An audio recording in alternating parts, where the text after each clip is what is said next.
Have you ever driven late at night and felt like something or someone was following you? Like the darkness itself had eyes? What I'm about to tell you isn't fiction. Every mile, every flicker of the headlights, every shadow, it was real. And what followed me that night will haunt the highways for the rest of my life. If you value your safety, if you value your sanity, don't ever drive alone after midnight. I had always considered myself a confident driver. Night or day, snow or rain, empty or crowded roads, I felt at ease behind the wheel. That confidence evaporated on a stretch of highway I thought I knew better than my own reflection. It was an isolated road, surrounded by dense forest on either side, stretching in perfect, straight miles that disappeared into darkness. The sort of road that made the mind play tricks, but nothing could prepare me for the night the shadow began to follow my headlights. It was just after midnight, the moon a pale sliver in the sky, clouds moving fast enough to chase their own shadows across the asphalt. I was driving home after visiting my sister in the city, my mind half occupied with music and half distracted by thoughts of the next day. At first, everything seemed normal. The road was empty, save for the occasional flicker of a raccoon darting into the underbrush. My headlights illuminated the guardrails on each side, snow piled thickly against the shoulder. My hands gripped the wheel with casual familiarity, and I hummed along to the music, feeling the gentle sway of the tires over the pavement. And then I saw it. It started as a shape in the periphery of my vision. At first, I assumed it was a trick of the fog, a shadow cast by the swaying branches along the roadside. But when I blinked, it was still there. A dark, humanoid figure standing on the far shoulder, partially hidden by trees, watching me. I slowed, heart picking up. My first instinct was to ignore it. People sometimes walked along roads in the city, but this wasn't a city. There was no light, no houses, no sign of life. Just a highway stretching endlessly. I stared through the windshield, trying to make out features, but I had none. Not a face, not clothing that I could distinguish. Just a shadow, a tall, solid, living darkness that seemed to absorb the dim light of my headlights. I tried to convince myself it was a person, maybe hitchhiking, maybe lost. But my gut told me something different. Something was wrong. I sped up, gripping the wheel tighter. And then it moved. Not like a person walking, not even like a person running, but gliding, effortlessly, moving alongside the guardrail with a speed that made my stomach churn. I blinked, and it was closer. I blinked again, and it was closer still. Panic gripped me, yet I forced myself to stay on the road. My mind raced, trying to rationalize what I was seeing. Shadows in the fog, fatigue, exhaustion, a trick of the eyes. But deep down, I knew the truth. The shadow was following me. The next stretch of the road was curving slightly to the left, and my headlights cut through the mist. That's when I saw it fully. The shadow had no face, no eyes, no nose, no mouth. Just a smooth, featureless blackness where a human head should have been. And it tilted its head toward me. I slammed on the brakes. My car skidded slightly on the wet asphalt. For a second, the shadow paused, as if curious, and then it sped up, moving faster than the car. My hands were white-knuckled, fingers trembling on the wheel. I realized with a sickening clarity that it didn't need the road. It didn't need the tires. It moved with the air itself, sliding across the pavement like a predator testing the limits of prey. I floored the gas pedal. The speedometer climbed. 80, 90, 100 miles per hour. Yet I could see it in the periphery, keeping pace. Then I saw headlights behind me. Finally, a normal car. My heart leaped. I could escape now. Someone else could witness it. But as I glanced in the rearview mirror, my stomach dropped. There was no car, only the shadow, and it was directly behind me. Its faceless head bobbing slightly, following every inch of my movement. I screamed. My voice echoed in the empty car, swallowed by the night. I turned the wheel sharply, weaving slightly to see if it would disappear, but it didn't. It mirrored me. Every turn, every adjustment. And then it spoke. Not in words, not in sound, but a vibration in my chest, as if the night itself had grown a voice. A whisper that pressed against my eardrums and my bones. Stop. I couldn't tell if it was inside or outside, inside or behind, inside my mind. I drove faster. The trees bent over the road as I passed, branches scraping the sides of the car, flickering in the headlights like skeletal fingers. Then, without warning, the shadow was inside the car. Not fully, not physically, but in the corner of my vision. Along the dashboard, across the rearview mirror. It pressed into me with a presence so heavy I could barely breathe. My foot slipped on the gas, tires skidding. My vision blurred. The night bent around me. I passed a broken streetlight, and in that brief flicker, I swear I saw dozens of shadowy faces staring at me from every tree, every guardrail, every inch of darkness. I couldn't take it. I screamed. And then, silence. The car slowed as if an invisible hand eased my foot off the pedal. The shadows receded. The highway was empty. The fog cleared slightly. I pulled over, hands shaking violently, heart racing, breath coming in ragged bursts. I looked around. Nothing. No shadow. No faces. Just trees, road, and a quiet that felt wrong. When I finally reached home, I tried to convince myself it was exhaustion, lack of sleep, stress, anything. But every night since, when I drive alone after dark, I see it in the corners of my eyes. The shadow follows. Always. Gliding along the periphery. Waiting. Patient. Faceless. I don't take that highway anymore. I don't even drive at night. But sometimes when I close my eyes, I see its faceless head tilt toward me, and I hear that same vibration in my chest. And I know, deep down, it's still waiting for me. I used to think long stretches of highway were peaceful. Empty roads at night felt liberating. Your thoughts could wander freely. No traffic, no distractions. But that night changed everything. It was one of those roads that seemed to stretch endlessly, disappearing into pitch-black forests on either side. The kind of road where time itself seems to slow down. And that's when I saw the truck. It wasn't a normal truck. Not at first. Just a faint glint of headlights in the distance. But as I approached, I realized the lights were moving oddly, jerking, swaying, almost alive. The kind of movement that shouldn't be possible for a vehicle.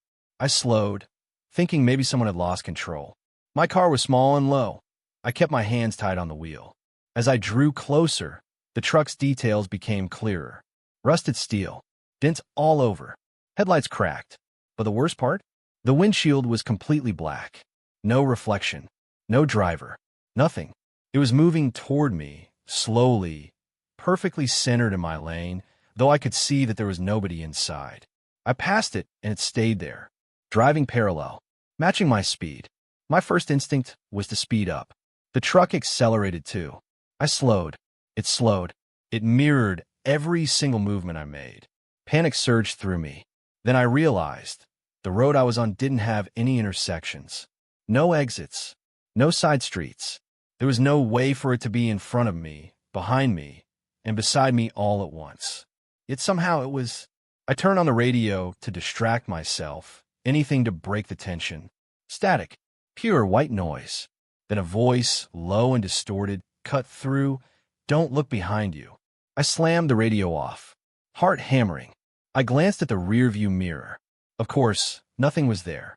But then, through the corner of my eye, I saw the truck again. Only now it was inches from the back of my car, tires blackened and wet. No sound, no engine. It didn't belong in this world. I floored the gas. 80, 90, 100. It stayed with me. Then the headlights went out. Everything went black. My taillights, the dashboard, the road, the forest. Total void. And I felt it before I saw it. A presence, leaning over my shoulder. Heavy, watching, breathing. I slammed my eyes shut and swerved into the gravel. My car skidded violently. When I opened my eyes, I was back on the road. The truck was gone. I thought it was over. I thought I'd escaped. But it wasn't. The next night, I tried a different route. Any route. Anything. But the truck appeared again. Always at the same mile marker.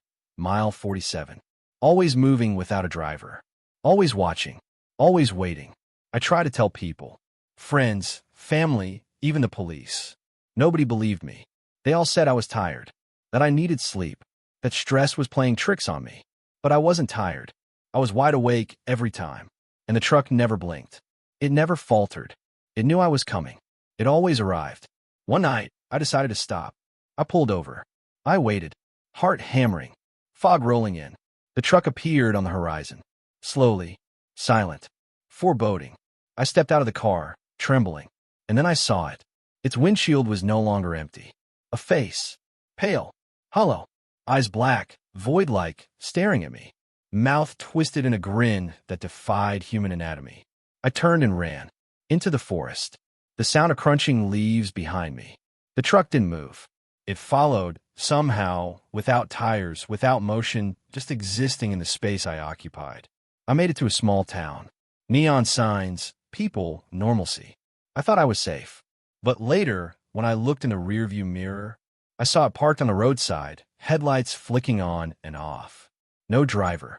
Waiting. Watching. I quit driving at night after that. I quit traveling altogether.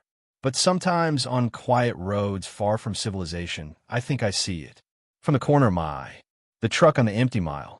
Waiting. Always waiting. And I know, no matter how far I go, it will always find me. I don't talk about what happened on mile marker 313. I don't even like thinking about it. Every time I try to explain, people tilt their heads and give me the same expression, somewhere between confusion and concern. And then they say it sounds like a dream, like a hallucination. They don't get it. I wasn't dreaming, and I wasn't hallucinating. I was wide awake the entire time. It started on the night of November 18th, cold, crisp, with a thin layer of frost over the asphalt. I was driving back from a late work shift in another town, listening to quiet drone music to keep myself calm and awake. The stretch of road I was on was long and empty, a lonely two-lane highway surrounded by forest and rolling hills on both sides.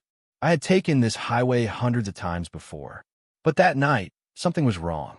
Something fell off. Not immediately, not obviously, just a quiet shift in the atmosphere, like the air pressure dropped slightly. It started with a sign, a plain, metal green sign on the right shoulder, catching my headlights. Mile marker 313. I frowned. The numbers looked familiar, but I couldn't remember ever driving past this particular marker before. My route shouldn't have gone past anything in the 300s. This highway topped out at 279. I thought maybe there'd been an extension I didn't know about, or maybe I had driven farther than I realized. But then something else struck me. The sign was brand new. The metal gleamed like it had been installed yesterday. No rust, no discoloration, not even dirt. Nothing on that highway was this clean. I tried to shake it off, telling myself I was tired. I've been working overtime for weeks and had barely slept more than 5 hours a night. Exhaustion can make small details feel bigger than they are. But then the air inside the car changed. Colder, thicker, heavier. I turned off the AC. No effect. A creeping unease crawled up my spine like small, icy fingers. That's when I saw it. Another sign. Same size. Same color. Same brand new shine. Mile marker 313. I slammed on the brakes hard enough that my seatbelt punched into my chest. The car skidded slightly on the frosty pavement. My heart hammered so hard I felt it in my throat. I stared at the sign. Then I stared at the GPS. The screen glitched for a moment, flickered, then froze. The map stopped updating. The little blue arrow was stuck in place. I swallowed hard and forced myself to keep driving. About 2 minutes later, the forest opened slightly, and my headlights swept over a curve in the road. The tall pines bent inward, as if leaning to whisper to each other. For a moment, the road looked unfamiliar, twisted in a way I couldn't place. And then I saw another sign. Mile marker 313. No, I whisper aloud. No, no, no. I'm not going in circles. I'm not. I checked the clock.